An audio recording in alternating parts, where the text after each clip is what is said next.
And at Pratt-Larson, we were lucky enough to get one of the first prototypes of the GlazeTech kiln. It's worked out great for us because it's really important that we have ongoing testing.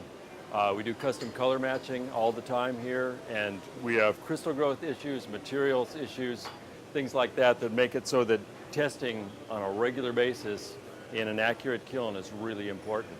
And this has worked great for us.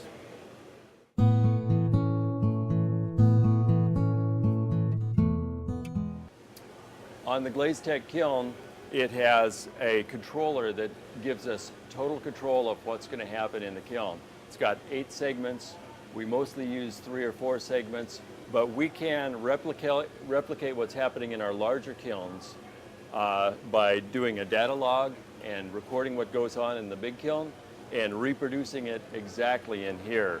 We put the data logger on the GlazeTech kiln, and the controller is running it spot on, and we've got the graph to show that that's working so well.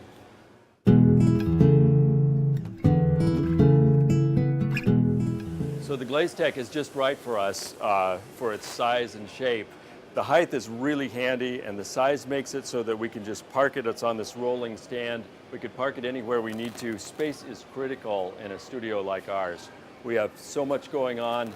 I need to be out of people's way, and the little lab kiln is just right.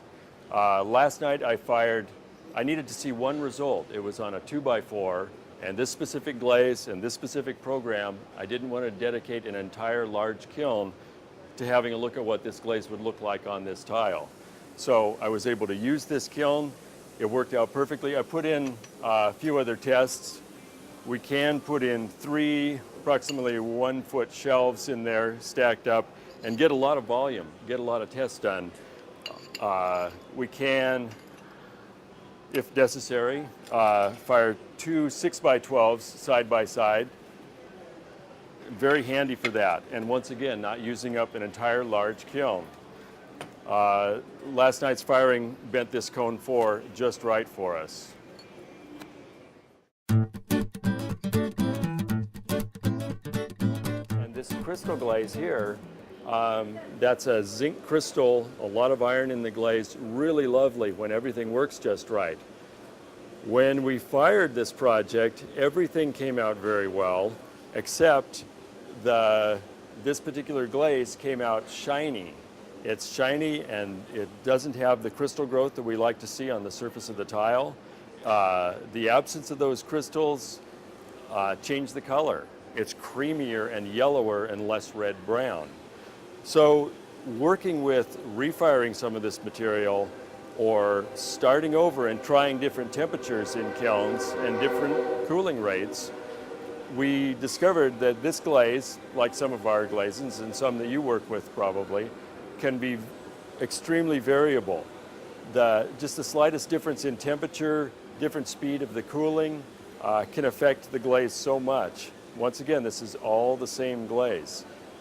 After trying some chemical changes, adjusting the glaze with different amounts of zinc and titanium and things, we discovered that we can use the original formula and get back to where we wanted to be. It took a little testing, but using the GlazeTech kiln, I discovered that the right program for this glaze, at least this batch of this glaze, was a cooling rate from the top end at 150 degrees an hour down to 1650 degrees for the half-hour soak after that. So this glaze, the same bucket of glaze can be made to come out like this with the correct cooling rate. We completed the job.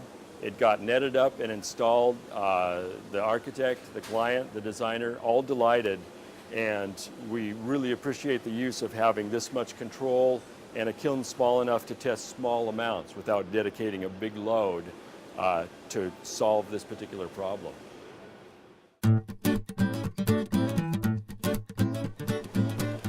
Working with Skutt kilns has been just great.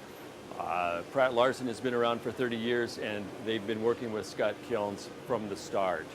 It's not just that they're local, they have great customer service, they have great tech department. We call with questions, they help us with problems.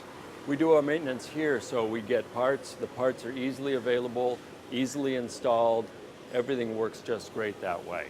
So it's been a good relationship and a long one with Skutt Kilns.